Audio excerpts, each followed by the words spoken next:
Having several types of kitchen knives for cooking is very convenient while preparing food for our loved one.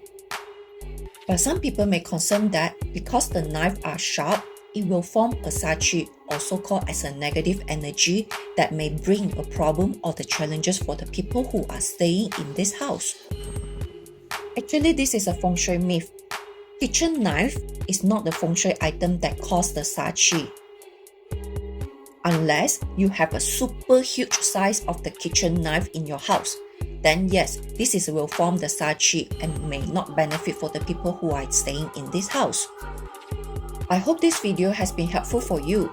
If you need Chinese metaphysics consult to do your feng shui assessment for your home or your office, or do your personalized reading and you wanted to find out more, to reach out to me via on TikTok, Facebook or YouTube to schedule a consultation.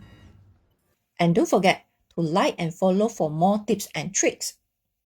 Also share this video for someone that you care for benefit as well. Thanks for watching.